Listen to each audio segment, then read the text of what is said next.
Time and time again, we see even seasoned car builders down to complete novices get all stressed out when it comes to wiring up their vehicles or installing a wiring harness. Those days are over. We're gonna do a complete video series that breaks it down into super simple, easy to follow, detailed instructions so that no one ever has to stress out about this stuff again. If that's what led you to this video, stick around.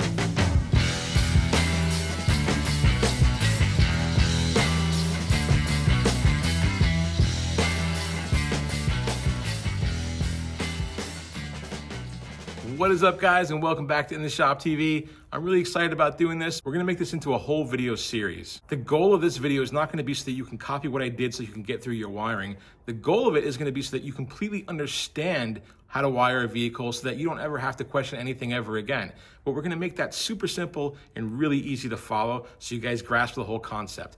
I understand that some of you may be experienced and some of you may have no experience at all. That's fine. If you know a lot of this stuff, you can skip over it, but there's a lot of people out there that really kind of get tripped up on this.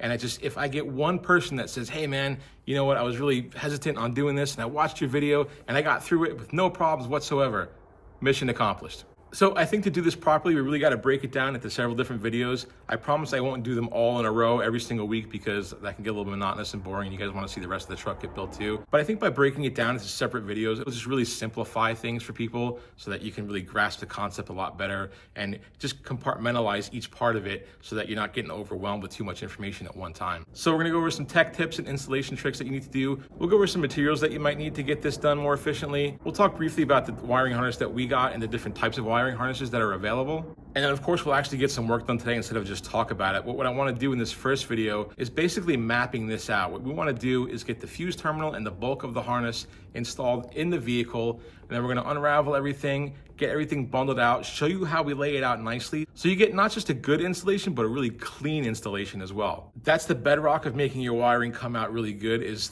thinking about it in advance. The technical part of it is a lot more simple than you guys actually think. People get overwhelmed with wiring all the time. It's really not that big of a deal. I'm gonna make that as simple as I can for everyone. So the first thing we're gonna do is go to the vehicle and see where we're gonna mount our fuse block. We're gonna look at our wiring harness, figure that all out, and then map it all out and get it put in place so that the rest of the project goes seamlessly. And hopefully by the end of the video, we get one or two circuits that are like fully installed and totally operational. All right, let's get started. So the harness I chose is a universal harness by Speedway Motors. It's a 22 circuit harness. There's a couple clips here and some connections, your instruction manuals. This main bag is the whole harness itself with your fuse terminal, your fuse block right here. As you can see, they give you plenty of circuits. There's a lot to work with and everything is labeled in the fuse block nice and clear. Good quality wiring, which looks like it's for your alternator and your starter and all that good stuff. Yep, alternator, starter, headlight, ground wire, and kit. There's another bag here that looks like it has your flashers and some relays in it and a bunch of connectors. Another bag at the bottom, this looks like your standard headlight switch and your old school dimmer switch, floor mounted dimmer switch. But today we're gonna really be focusing on this main harness here. All right, so what kind of harness do you need? Do you need a universal harness like I have here, or do you need a very vehicle specific harness? The answer to that question comes down to what kind of vehicle are you working on? Well, if you're doing a custom vehicle like I am, I'm gonna go with a harness that's able to be customized, because with a completely customized vehicle, all your little predetermined clips and ends and connectors and switches aren't gonna be in that factory location. They're typically gonna be different. If you're going with a factory or original restoration, if I was gonna restore this 55 Chevy truck or your beloved 70 Chevelle or 69 Camaro or whatever it is, back to its original form, then you're gonna want to go with an OE harness.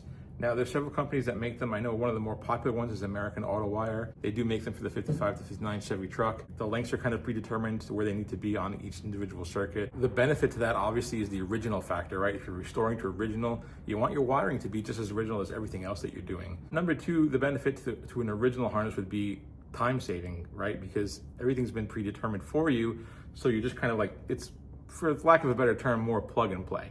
Now, since we're working with a universal harness in this video, we'll talk a little bit more about these before we get started. Typically, they'll come in different sizes, not really sizes, but different amounts of circuits. Most commonly on the smaller end, you'll see 12 and 14 circuit harnesses, 21 and 22 circuit harnesses, and then some larger ones from there. Why would you choose one over the other? Well, if you're gonna build something like a Roadster or a T-Bucket or even a race or drag car, you would want a 12 or 14 circuit universal harness because there's not a lot of stuff going on in those vehicles. You're not gonna have your Bluetooth and your heated seats and this and that and the other thing and AC and heat. You might even get away with it on a build like this if you're not planning on a lot of extras in your build. But for me, I've got fuel injection, and I know I want to have some creature comforts in there, and I think it's just better to plan for extra. I don't think I'm going to come close to using all 22 circuits, but it's good to have them and not need them rather than need them and not have them. I want to talk a little bit more about this specific harness and why I chose it. So again, it is Speedway Motors, a universal 22 circuit harness. I'm a little bit cheating in why I picked this one. One of those reasons, the main reason, is because I've used it once before in my last build actually, and I was very happy with how it turned out. They give you really high quality wire, and all of these wires are labeled on their insulation every 6 inches where the actual specific wire goes. Now, another really cool feature about this is the instructions. I don't normally like mentioning different companies and what they do and what they don't do, and I'm not trying to throw anyone under the bus or slander any companies or anything like that. One of the more popular harnesses or companies out there is Painless. They do make a really good product. The thing that you may or may not like about them is their instruction manual is incredibly comprehensive and detailed. Now, some people really like that. Some people want to see this, okay? This is just the harness, how it lays out, and every single wire is notated where it actually goes. If you're a beginner, if you don't have experience with this, if you're just trying to learn this stuff, if you really need to get your vehicle wired and you're kind of lost, I mean, you just look at the wire, where it goes, you bring it to that spot, you hook it up, and you're done. It's great because you can look at something like that and get right to business and start working right away. The Painless manual, being as comprehensive as it is great. There's a ton of information in there. It's really good so that you can learn all that type of stuff. But if you don't know what you're doing, or this is not your cup of tea and you're kind of apprehensive and nervous about it, I think what ends up happening is it's too much information and people wind up getting overwhelmed. I'd wager that most people doing this are just trying to get their vehicle wired and not have a 12-volt DC electrical theory class. Then there's a couple other pages that will break it down and show you those bundles where they go from there. So like just for example, this one bundle here, that's your instrument cluster lead wires, and it shows you basically all your gauges and where those wires from the actual harness go in relation to your gauges. Turn it around, you got rear power, brakes, and accessories. So that's that bundle from the main harness, and it shows you exactly where it goes to which light. You got your third brake light, your gas gauge sender, rear turn, rear running lights, left rear turn, brake switch, headlight connectors. I mean, guys, it's really all laid out very, very simply for you to understand. All right, so we'll get all into those little details later on about how to connect each one of those circuits and what they do. But right now, I want to get this harness mounted in the actual vehicle and start taking apart these bundles and creating kind of a roadmap, if you will, of where everything's going to go so that the rest of the installation goes much smoother and much cleaner and neater. All right, so we're here under the dash, and right now it seems like we have a lot of real estate, but this is actually kind of a small dashboard and we do not have a lot of real estate. And a little bit of planning right now goes a long way. We know, for example, that on this side of the dash, we're going to run air conditioning, and there's going to be kind of a heat box or an air conditioning box there. So I kind of want to stay away from that half of the vehicle. We also know that we're going to be running a center console here in the middle. So I don't want to mount my fuse terminal in there or too much stuff in there, as there's already going to be a lot of stuff in there, and I want to avoid getting it cramped. There'll also be probably a radio, like a double din or a flat screen type of thing in there. So whatever else I could avoid putting there, I'm going to, which leads us to this really common spot right over here. And right where you see that bit of insulation, I think is where I'm going to mount it, and I'm going to make a bracket to secure it. Now those two bolt holes right there that you see, those light coming through, that's where my hood hinges mount on the firewall side. So I'm actually going to take advantage of that, use longer bolts where I mount my hinges, and I'll make a bracket that slips over those bolts, and I'm going to mount my fuse block right there. So to get started making a bracket, I'm just going to take a quick measurement of our actual fuse block, and we'll call that 5 inches by 6.5. The bracket should be approximately 7 inches wide. So with those measurements in mind, I'm thinking just an even 7 by 7 ought to be perfect.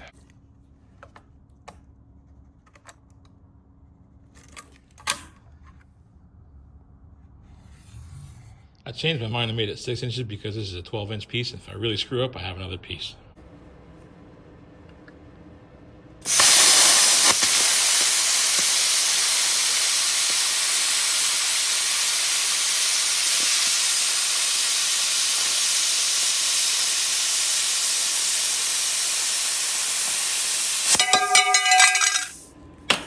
Got our piece cut. Yeah, aluminum's a little bit harder to cut with a angle grinder, but plasma cutter makes quick work of that. I have that piece of diamond plate left over because I put kind of a sacrificial scrape plate here for pulling that battery out. All right, so we've got it propped up right there, just with a magnet. Come around and mark it from behind.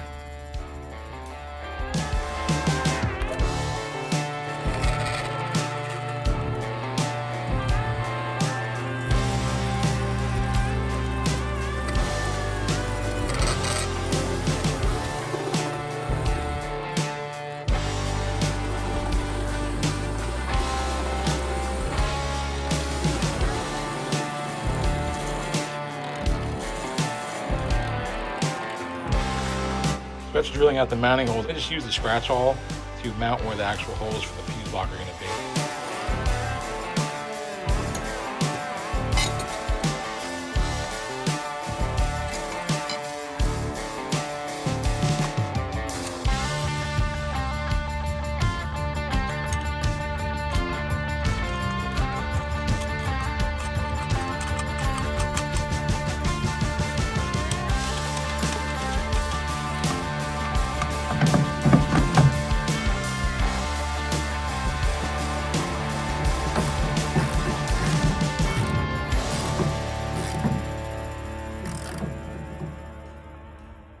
Okay, so our fuse block is installed. Now we've got this giant bundle of wires just kind of hanging here that we got to figure out what to do with. This next part is what I call mapping. And I think that mapping your wires out into different areas is what makes all the difference in having a clean install to begin with. So again, the purpose of this video is not to overwhelm anyone. So we're going to take one bundle at a time and we're going to locate it to where it needs to be. Now, a lot of people just go for the closest bundle they can find, which is this headlight switch bundle right here. You can't really see it, but they'll go and they'll stick that up through the headlight hole, and we'll start right there with the front and everything that's really close. You could certainly do that, but I like to start with the furthest bundle possible, which is the rear of the vehicle harness. This bundle right here is the rear of the vehicle harness, which is basically your brake lights and turn lights and your third brake light and all that good stuff. So what I want to do, if you notice, it's kind of stuck through some other wires right here, and I want to run it up and over the column and down to where our center console is going to be, to the back where we have our grommet to pass through under the bed. If I lift it up here and come around and it looks messy and I can't attach it here, it's totally okay to cut this zip tie and then re-zip tie everything together and make a new bundle. Don't feel like you can't unclip anything and redo it. It's really paramount actually that you do that so that you get a really good layout from the start. The only con to that is, a couple cents per zip tie that you wasted, but it really makes for a much cleaner installation. So I'm gonna go ahead and open up the first zip tie on this bundle. Be really careful not to snip any wires. And yeah, you can see that bundle right there. Those wires are going to need to go within that zip tie. So we're going to clip that main zip tie and then re-zip tie this all together again. All right, so I rebundled everything, as you can see right here. Now I'm going to go ahead and open up this rear harness bundle completely. So we're just going to unroll it just a little bit. Now I'm going to take some of this stuff. This is not electrical tape. This is called Tessa tape. It's kind of this kind of fabric tape. And I really like working with this stuff when it comes to wiring harnesses because electrical tape works fine, but if you get kind of a crappy brand of it, not the Scotch 33 or anything like that, it can unravel, it dries out, it gets brittle, and all of them, even the best electrical tapes, leave this goo if you have to undo a bundle, which, trust me, even if you've done this a gazillion times, you're gonna have to undo some bundles and redo them. So if you put the electrical tape on there, you walk away and you're like, oh man, I gotta open that up and put a new bundle together, and you got black sticky goo all over your wiring harness. It's just not fun. It doesn't look good. It makes for a messy installation, gets you messy, and it gets you frustrated, and it's a time waster. So what I'm gonna do is start taping that bundle that we have going to the rear together periodically, maybe 6, 8 inches, maybe every foot, so that I can start snaking it through where I need it to go without it getting messed up, and it'll stay nice and neat too. You don't gotta go crazy, guys. Just a single wrap or two will be fine.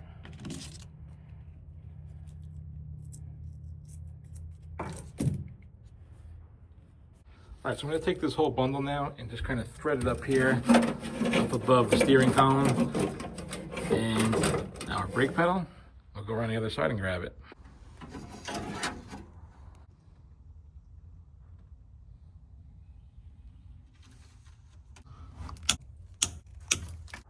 All right, guys, check that out. Look how nice and clean that is going towards the back of the cab. Now on this side already, I've just moved this bundle up again by placing a secondary zip tie. We can now release this one that we just tied up previously.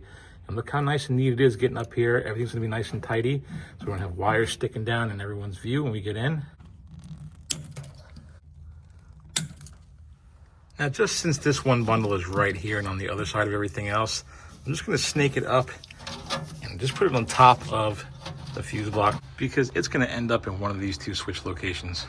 Guys, we've only moved 2 small bundles and already look at how much neater our harness is and how it lays out from the fuse terminal. Another reason for doing it this way and getting everything nice and clean from the get-go is that should you ever have to service any of these circuits or get to anything, it's all gonna make sense. It's all gonna be laid out in its own individual spot so that when you have to identify a circuit, you can find it right away. Now, working my way down from the top of the fuse block, I've got this tremendous bundle right here that I'm just gonna start to unravel. Separate that. This bundle is for the engine bay. Most of it we're not actually going to use because we have an LS engine that has its own harness. Now, as that starts to unravel and get messy right there, we're going to make sure that we keep one zip tie on each bundle. Now, since this big bundle is going in the engine bay, I've wrapped some of that Testa tape around it a little bit down, because what's going to happen is we're going to snake it up here and around and then down this channel in the A-pillar. And in case it chafes on any of this metal, I want it protected. As the harness unravels, there's some wires that are shorter than others. We're going to go ahead and tape these off right here so that when we snake it through, they don't get caught up and mess up the harness. Now that big bundle went up here and around and down in our channel right here. And we just left it bundled up right here for right now. What's going to happen is we're going to go through the floor with the grommet, and then it goes into the engine bay. I did it that way because you're thinking ahead. It's going to come out down here, and that's going to be underneath the inner fender, so we won't see any of that wiring that comes into the engine bay. And there's quite a few wires in there, so you want to think ahead about where you can hide your wires if you want a nice clean engine bay. If that's something that's important to you, it is to me. So that's why I'm choosing to go down inside that A-pillar and come out this way and up inside the inner fender. So now that that bundle is tucked away in the A-pillar where it's going to end up, we're going to focus on the residual part of the harness here. And as you can see, we have some breakout bundles that are tangled up in here. Now what I want to do is just kind of get these wires out of the way and have this be, for example, free and unencumbered to put off to the side here, so that when we do start routing everything up, bending it up, nothing's tangling, nothing's kind of crossing over each other and sticking down and making a mess. All right, so now as you can see, we've got some clearly delineated bundles. I had to unclip a couple of them, and then what I'm doing is I'm taping them up into their own individual bundles, which notates different parts of the vehicle they're going to go to. For example, this is going to be your headlight switch, this is your gauge cluster, this is your steering wheel or column, this is your ignition here, stuff like that, just so it's all separated. What I'm going to do now is I'm going to start taping them up as we go down, just so that they stay together as we route them up under the column, just so we don't have a mess of spaghetti up there. Just like that. Another little tip, if you want to label each one of these bundles with a piece of painter's tape or whatever like that, you know, you can totally do that. That would be a great idea too. But something tells me that by the time you're done with that, you're gonna know what each one of them do. So you might not have to do that. Now, you don't have to do this. You don't have to bundle them all individually and tape them all up. If you want to see a spaghetti under the dashboard, and that's fine. Maybe you don't get overwhelmed by that whole mess and not seeing where everything is. But again, the whole purpose of this video is to make this easy and understandable for people that might be a little bit overwhelmed by it. And by separating everything out nice and clean, we keep a clean installation, and then we just look at one individual bundle. We see this one right here. We got an orange, blue, and a white, and we know that this is for our brake switch. Period, the end, no confusion, okay? We got two wires right here. This is a yellow and a blue. That's just two accessories. I'm probably going to use them for heated seats. Let me get you turned around and I'll show you the bundles that we separated out and where they go. Really pretty simple stuff, guys. We just went over this one. This is the brake switch. Right down here, this is our heat and AC harness. This one's going to be our headlight switch harness. This is our column. This is our gauge cluster. This thick red one is the one that comes from basically your power source, your starter or your battery, and it powers the whole system and the whole fuse block. Next, this is an accessory one. It's basically your power locks, windows, if you choose to have that stuff. And again, we have this one over here. These two, this blue and this yellow is just an additional accessory circuits if you should want to use them. I'm going to use them for heated seats. And then what we can't see is that one that we ran up there to the top and over, which is for the rear of the vehicle, tail lights, turn signals, all that good stuff. So what I did is another thing that we did is I unclipped a couple of these bundles and then kind of made sense of everything up here, because if you just leave it the way it comes and you start routing these wires up and under the dashboard, you'll get kind of this knot that'll work its way down, and it might be visible when you get in the vehicle, and we don't want that. So, you know, just for example, this thick one right here, which is our gauge cluster and our column, once I pick this up and it's bundled, you see what I mean? It'll just tuck real nice and not get all tangled up with all the other wires. So that's why I undo them and redo them, just to make things cleaner. So now what we're going to do is I'm going to look at how these bundles are laying out from the fuse block here. And I noticed that this accessory bundle is towards the back of the wires, and so are our two accessory extra circuits right here for our heated seats. So I'm going to start with those first, because I'm going to end up tucking them up here and out of the way to where they go. And then you'll probably end with this one, which is, again, the instrument cluster and the steering column. And they're kind of already kind of kicking out in that direction towards the column. So they'll go right up there and tuck and hook up to our steering column. But you get the idea. You kind of want to layer in which bundle you start tucking up under there, just so they're not crisscross applesaucing and you get that big knot and weirdness down here.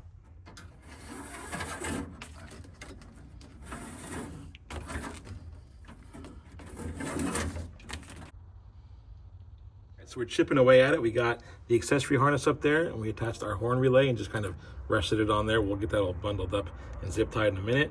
I'm gonna work on this next one right here, which is the ignition harness.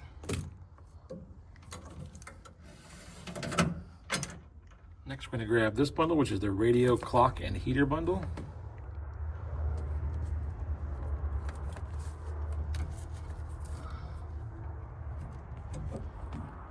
Now, it's not gonna stay in this hole, but just for right now, it's in the general vicinity. Guys, check this out. We are right at the finish line for mapping out this harness. But what I wanna do right now is show you behind the dash how everything looks. You can see there where it all comes up, it gets bundled together into one bundle again, and then breaks out over here where everything needs to be. This bundle right here is not part of that at all. It comes from my engine harness right there and from the computer.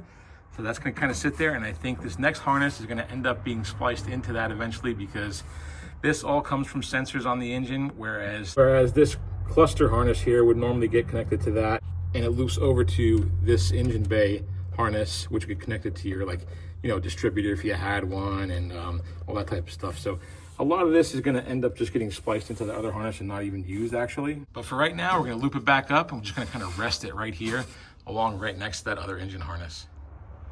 Just like that. And then the other end, which is the column harness, is just gonna sit right here next to the column until we get that plugged in to the actual harness coming out of the column. So as easy as that. Look what's left. Our main power, our headlight switch harness, and our brake switch. All right, guys, creeping under the dash. Look how nice and clean everything came out. Bulk of the harness is going up this way. It's all zip tied. You can see all our individual bundles. It keeps it nice and clean. If we need to access one, we can pull it out. Same thing on this side. These two harnesses right here, this is going to be for our brake switch.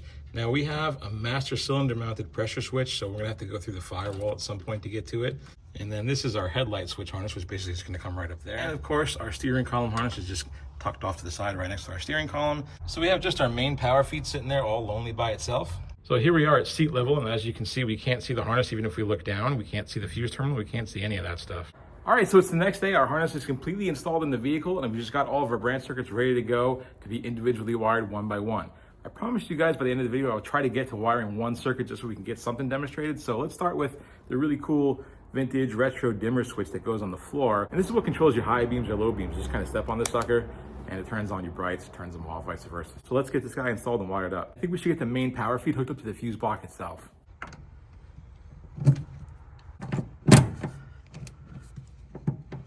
gonna go up here and grab our dimmer harness.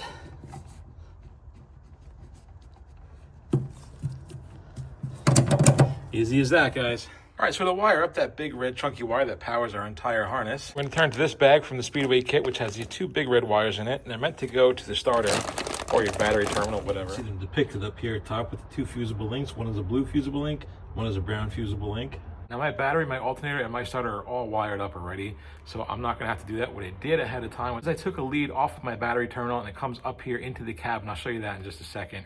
And I did that preemptively with a secondary fuse terminal, just in case I need extra items later on, so that I have a direct source for my battery in the cab at all times, just making life a lot easier for anything else I gotta wire up that needs 12-volt constant. So I'm gonna take one of these wires, and I'm gonna go ahead and crimp a female spade terminal on right to this bare end right here, which is gonna then hook up into our connector on this end.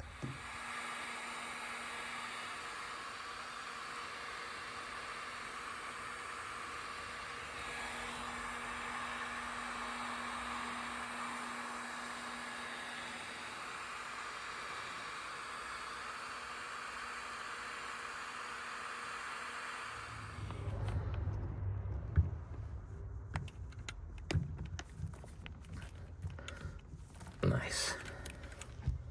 Okay, so we ran it up and around, came out right here in the middle. I'm gonna go ahead and bundle it with the rest of these harness wires. So I wanna show you guys, right here, it kind of necks down to the smaller wire, and that's called the fusible link. Basically, this will just kind of burn up before that will to protect the circuit. I'm not really a big fan of those, so I'm gonna end up just clipping this off. All right, so cutting that fusible link off, what we're gonna do now is we're just gonna put another ring terminal on, connect right here to our 12-volt coming off of our battery. This is already a fuse system, so we do not have to fuse it again for the harness.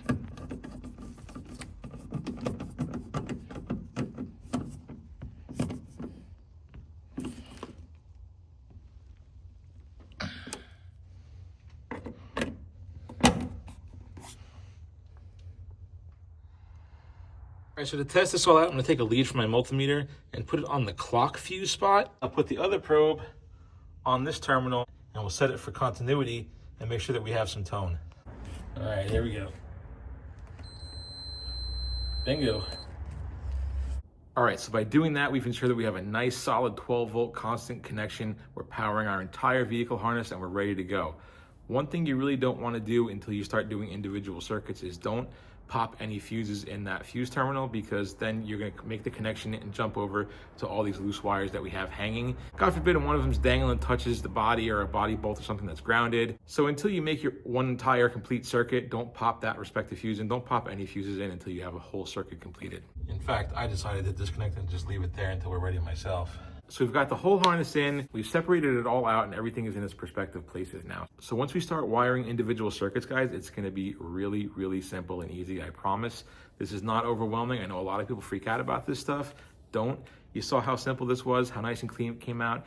It really pays to take a little bit of extra time in the beginning when you install this, to think about it, about where everything's gonna go, and to lay it out and to map it out correctly so that you don't struggle when you're actually wiring up your circuits. Anyway, guys, this is part one of this series. I really hope you like this. My goal is really to just help somebody, even one person who's like, oh man, I'm kind of freaking out. I don't want to attempt the wiring. I'm overwhelmed by it. To be like, hey, you know what? I can totally do this. It's easy. Because you know what? It is easy, guys. You can do this. So it's a 22 circuit harness. We're not going to do 22 individual videos on it, but we will do a bunch of videos on some important circuits and we'll wire them up together, and hopefully it'll be really helpful to people. Anyway, guys, I worked pretty hard on this video. If you guys like this content, if you're excited to follow along and see the rest of this truck get all wired up completely, please hit that subscribe button. I can use all the help I can get, and smash the like button. It really, really helps out a lot. Anyway, guys, thank you so much for watching. I hope you enjoy this, and as always, until next time, I'll see you in the shop.